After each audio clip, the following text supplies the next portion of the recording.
Ils sont environ 5000 candidats dans la région de Gbeke à frapper aux portes des centres d'animation et de formation pédagogique CAFOP de Côte d'Ivoire. C'est au lycée moderne TCF de Bouaké que le représentant du préfet des régions a procédé au lancement de la session 2020 du concours direct d'entrée au CAFOP. Les autorités éducatives régionales ont pris toutes les dispositions pour la réussite de l'organisation du concours. Dans chaque centre, nous avons au bas mot 2 agents des forces de l'ordre pour assurer la sécurité. Tous nos surveillants sont en place, les chefs de centre sont en place et je pense que l'organisation se passe de fort belle manière. L'autorité administrative a invité les différents candidats à la sérénité et à éviter tout acte de tricherie. Nous avons demandé aux candidats d'être, de composer en toute sérénité. Parce que au terme de ce concours, ceux qui seront retenus seront les meilleurs puisque c'est un concours qui a lieu au plan national. Donc il est interdit toute tricherie, c'est ce que nous avons recommandé, et de ne regarder que sur leur feuille de composition. La confiance est démise sur les candidats. Le sujet, bon, ça va pour le moment, on n'a pas de difficultés. Je souhaite bonne chance à tous les candidats du CAFOP 2020 et cette année soit notre année. Les candidats au concours direct d'entrée au CAFOP de la région de Gbeke sont répartis dans 10 centres de composition. Les résultats des épreuves écrites sont prévus pour le 1er août et seront suivis des épreuves psychotechniques le 9 août prochain.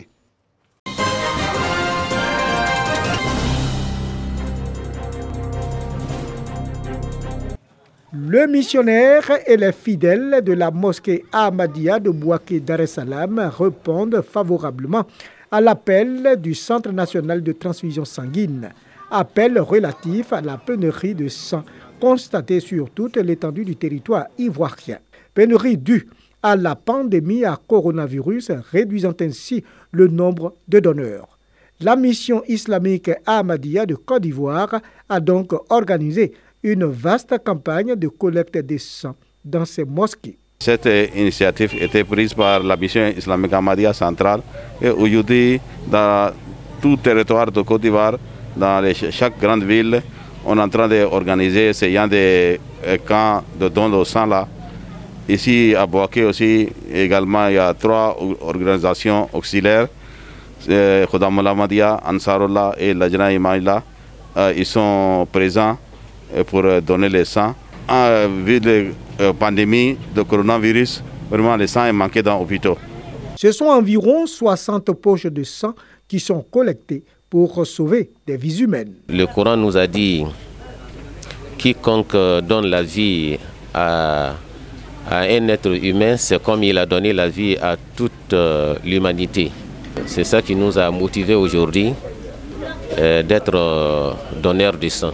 Les fidèles, les musulmans Ahmadiyya, sont venus de toutes les contrées de la région de Gbeke et du Yambol pour contribuer à cette œuvre de haute portée humanitaire.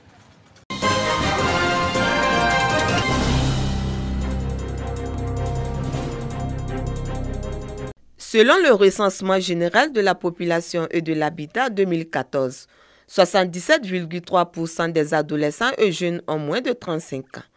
35,5% de ces personnes sont âgées entre 15 et 34 ans. Cette frange de la population vulnérable est exposée à plusieurs maux de la société qui mettent à mal le développement de leur potentiel.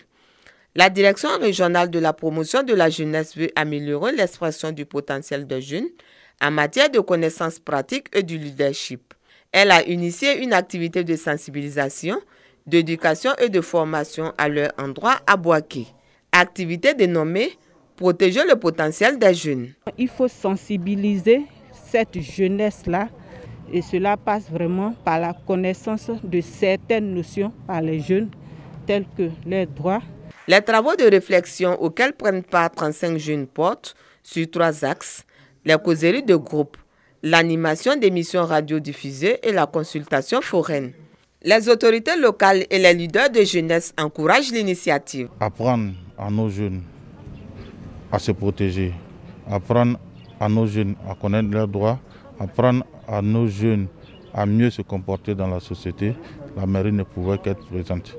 Cette campagne de sensibilisation permettra aux jeunes de comprendre leur engagement, de comprendre ce que l'État de Côte d'Ivoire attend d'eux. Et je suis convaincu d'une chose, que Bouaké, qui occupe une place stratégique pour la Côte d'Ivoire, sera un exemple d'ici peu et tout le monde sera fier de Bouaké à travers sa jeunesse. Cette campagne de sensibilisation sur la protection du potentiel des jeunes se déroule également dans les villes de Béoumi, Séguéla, Yamsokro et Bongouanou.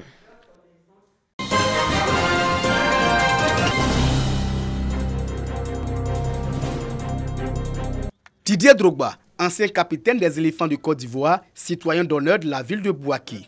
Cette distinction couronne les moments de joie qu'a procuré Drogba à la population ivoirienne et singulièrement à celle de Bouaké.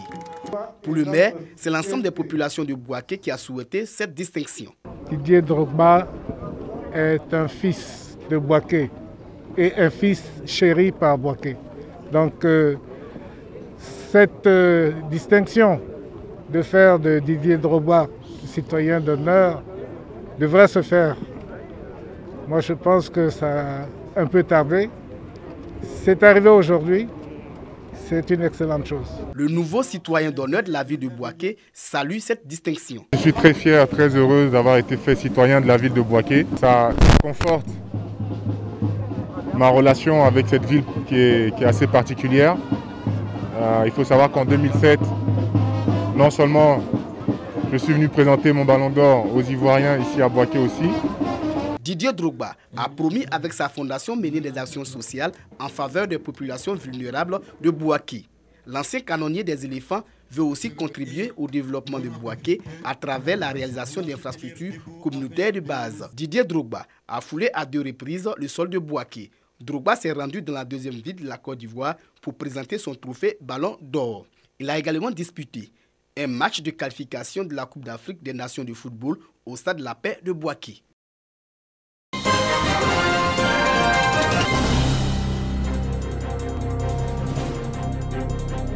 Bientôt, un second commissariat de police dans la ville de Bondoukou. Ce projet du conseil régional du Gontougo prend forme. 7 mois après la pose de la première pierre par le ministre de la Sécurité et de la Protection civile, le général Vagondo Diomandé, le bâtiment sorti des terres est aujourd'hui au pignon.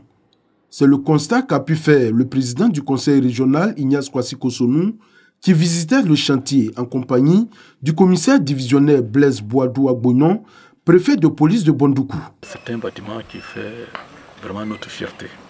Je voudrais, avant de poursuivre, féliciter les ouvriers qui ont fait du bon travail.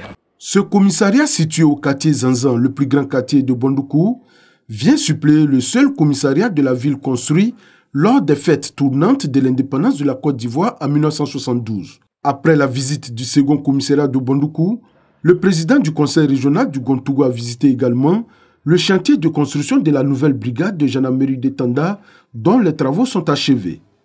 Outre Tanda, le conseil régional du Gontougo construit également les brigades de gendarmerie de Sorobango, Laoudiba et de Tabagne qui sont sorties des terres, tandis que les travaux de celles de Sandégué et Transua viennent de commencer. À terme, ce sont au total 6 brigades de gendarmerie qui seront livrées à la population. Nos parents qui se tuent toute l'année pour avoir peut-être 10 ou 20 sacs d'anacards, on vient tout mettre à l'eau. C'est pourquoi nous pensons qu'il faut mettre la sécurité également au premier plan de notre priorité. C'est pourquoi depuis quelques années, nous avons bâti quelques brigades de gendarmerie.